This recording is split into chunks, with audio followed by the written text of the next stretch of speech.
जय हिंद दोस्तों।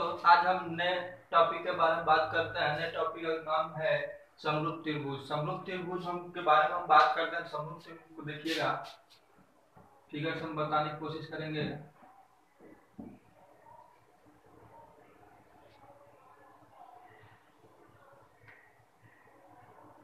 ए B C P Q R. समरूप त्रिभुज यानी इसमें दो त्रिभुज होते हैं, उसके हम बीच के समान को बारे में बात करते हैं। जैसे दो त्रिभुज हो गए, इसके दो कंडीशन होते हैं। क्या कि इनके संगत कोण बराबर होते हैं, बराबर होते हैं। और एक दूसरा कंडीशन ये है कि इनके संगत भुजाएं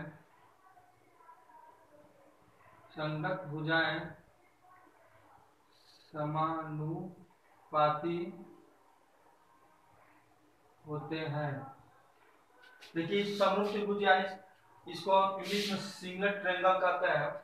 तो इस समरूप त्रिभुज यानी दो त्रिभुजों की समानता के बारे में हम बात करते हैं। तो इसमें होता है कि दो कंडीशन होते हैं। पहला कंडीशन होता है कि इनके संगत कोण आपस में बराबर होते हैं, और दूसरा कंडीशन होता है जो ये भुजा दी गई है ये एक दूसरे के समानुपाती होते हैं। यहाँ पे देखिएगा हम दर्शा रहे हैं कोण ए बराबर कोण पी पहला हो गया, कोण बी बराबर कोण क्यू दूसरा हो गया, कोण सी बराबर कोण आर। ये हमारा क्या कर रहा है, पहला पहला कंडीशन फॉलो कर रहा है। इनके संगत कोण, जो ये संगत कोण है यह कोण बराबर यह कोण होगा, वही दिखाया गया है। कोण फिर बी बराबर कोण सी होगा, कोण सी बराबर कोण आर होगा। ये हमारा पहला कंडीशन हो गया। अब हम दूसरा कंडीशन को फॉलो करते हैं। दूसरा कंडीशन क्या है कि दूसरा कंडीशन क्या है कि इनके संगत भुजाएं एक दूसरे के समानुपाती होते हैं। तो त्रिभुज ए बी सी और त्रिभुज पी क्यू आर से। अब देखिएगा ए बी बराबर क्या होगा, पी क्यू, ए बी बराबर पी क्यू बराबर बी सी बराबर बटे क्यू आर बराबर सी ए बटे आर पी। ये हमारा होगा, ये हमारा दूसरा कंडीशन फॉलो करेगा सिमिलर ट्रायंगल में। दूसरा कंडीशन क्या है, इनके संगत भुजाओं समानुपाती होते हैं। तो ये हो गया। इसी प्रकार हम इसको लिख सकते हैं त्रिभुज ए बी सी त्रिभुज पी क्यू आर।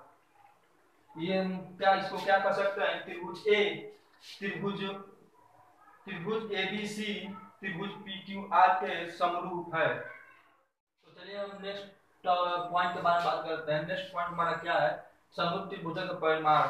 समरूप त्रिभुजों का परिमाण के बारे में बात करें तो इसमें अनेकों प्रमेय हैं। इसमें हम फर्स्ट प्रमेय के बारे में बात करते हैं। तो फर्स्ट प्रमेय आप देखिए क्या है, एक त्रिभुज एबीसी है जिसमें डीई को बीसी के समांतर खींची गई एक रेखा है, तथा वह AB और AC को क्रमशः D और E पर प्रतिच्छेदित करती है। त्रिभुज से समझिएगा, फिगर से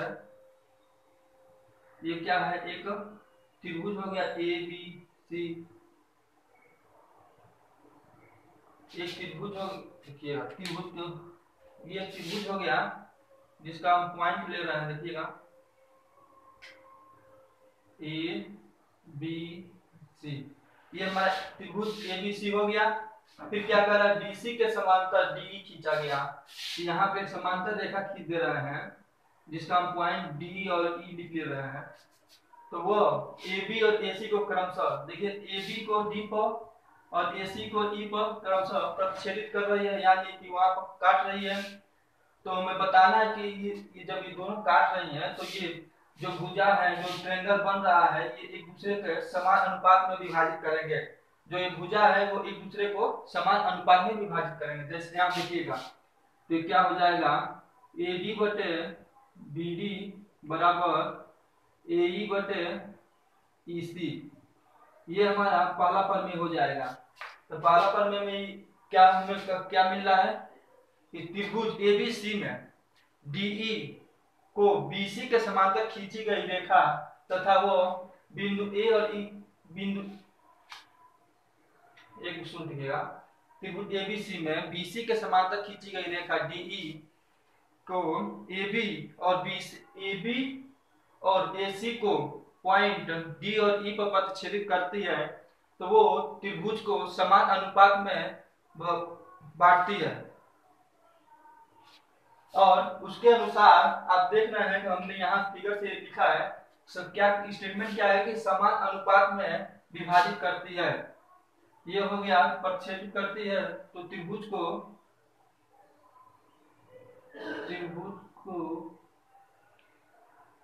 समान अनुपात में विभाजित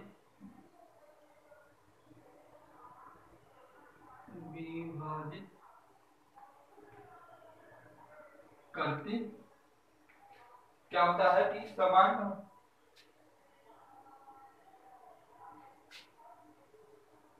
देखिएगा क्या कर रहा है कि ये त्रिभुज हो गया ना, त्रिभुज नहीं रहेगा, यहाँ पर क्या हो जाएगा,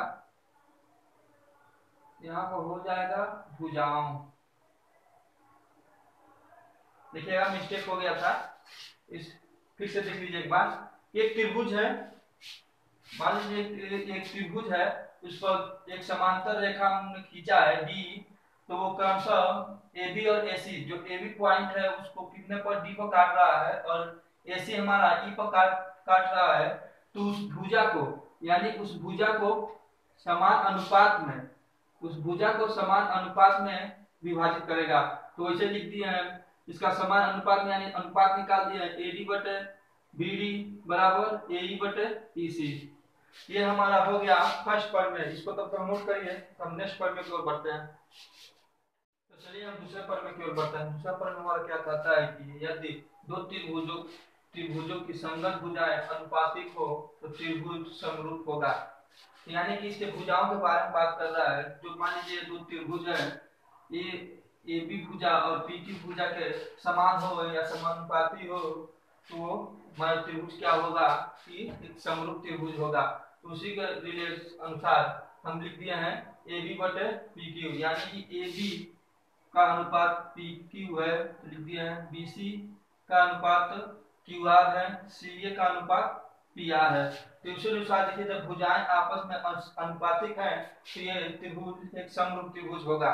इसी प्रकार हम अगले प्रमेय की बात करते हैं। अगला प्रमेय क्या होता है, यदि दो त्रिभुज के संगत भुजाओं का युग्म अनुपातिक हो, तो यानी इसी से हो गया, और उसमें क्या दिया है आंतरिक कोण बराबर हो तो त्रिभुज समरूप होगा। मान लीजिए जो ये कोण ए और कोण पी जब आपस में बराबर हो और भुजाएं एक दूसरे के अनुपातिक हैं, तो यह भी त्रिभुज हमारा क्या बता रहा है कि एक समरूप त्रिभुज है। तब तक इसे नोट करिए, हम आगे बढ़ते हैं। फिर तो हम अगले प्रमेय के बारे में बात करते हैं। अगला प्रमेय हमारा क्या है, यदि समकोण त्रिभुज के समकोण वाले शीर्ष से कर्ण पर लंब डाला जाता है, तो लंब का वर्ग कर्ण के दो भागों के लंबाइयों के गुणनफल के बराबर होता है। जबकि यहाँ पर दिखाया गया है, यहाँ क्या दिखाया गया है कि एक त्रिभुज, एक समकोण त्रिभुज हो गया एबीसी, एक समकोण त्रिभुज हमारा एबीसी हो गया, उस पर एक जो लंब है उस पर कर्ण पर एक लंब डाला गया है बीडी, तो ये भी हमारा एक यहाँ पर क्या होगा, ये लंब है, यानी कि बीसी लंब बीडी लंब एसी, ये है। देखिए यहाँ पर लिखा गया है, तो अनुसार तो ये क्या कह रहा है कि जो इस बीडी का है लंब, जो बीडी दिया है उसका ये वर्ग जो कर्ण के दो भागों में बांट रहा है एडी गुणे बीडी के बराबर होगा।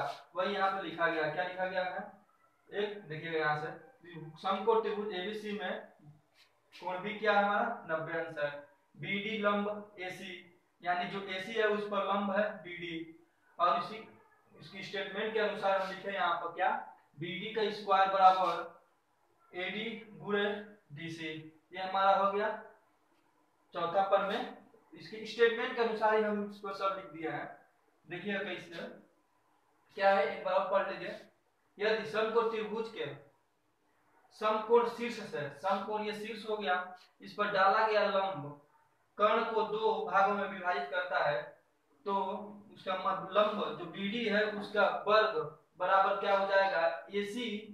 एसी मतलब एसी दो भागों में बटा है तो उसका एडी गुणे बीडी, एडी गुणे बीसी, ये हमारा हो गया। अब हम अगले प्रमेय की बात करते हैं। अगला प्रमेय हमारा क्या है, दो समरूप त्रिभुजों के क्षेत्रफल का अनुपात किन्हीं दो संगत भुजाओं के वर्गों के अनुपात के बराबर होता है। क्या होता है कि दो समरूप त्रिभुज है, उनके क्षेत्रफल का अनुपात दो संगत भुजाओं के अनुपात के बराबर होता है। तो वही स्टेटमेंट हमारा दे दिया है। तो उसी अनुसार हमने क्या किया है, त्रिभुज एबीसी का क्षेत्रफल बटे त्रिभुज पीक्यूआर का क्षेत्रफल लिख लिए हैं। फिर क्या कहा है, दो संगत भुजाओं के वर्गों का अनुपात।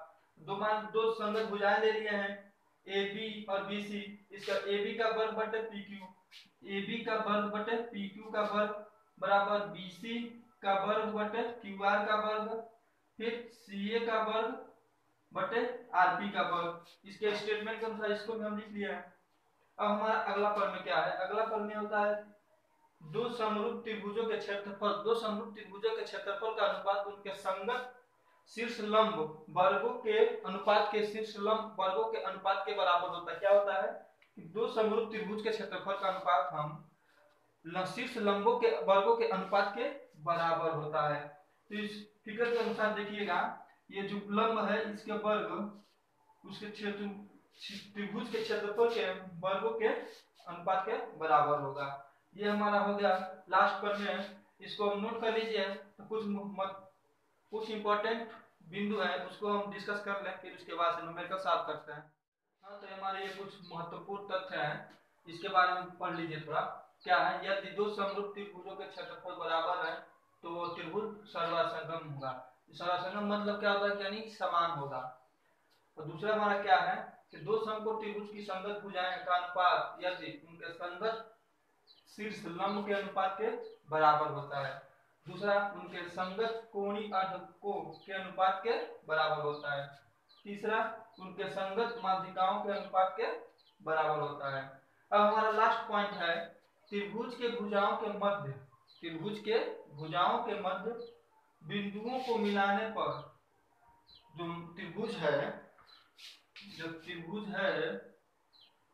उसके भुजाओं को मिलाने पर चार त्रिभुज बनते हैं। देखिए चार त्रिभुज बनेगा, चार त्रिभुज बनते हैं जिनमें से प्रत्येक मूल त्रिभुज के क्या होंगे, एक समरूप होंगे। तो यहाँ तक हमने जानकारी दे दी, यहाँ तक हमने आपसे बात कर लिया। अब हम अपने नेक्स्ट वीडियो में इसके मतलब इस टॉपिक पर हम न्यूमेरिकल के बारे में बात करेंगे। आज के लिए बस इतना ही, नोट कर लीजिए। जय हिंद।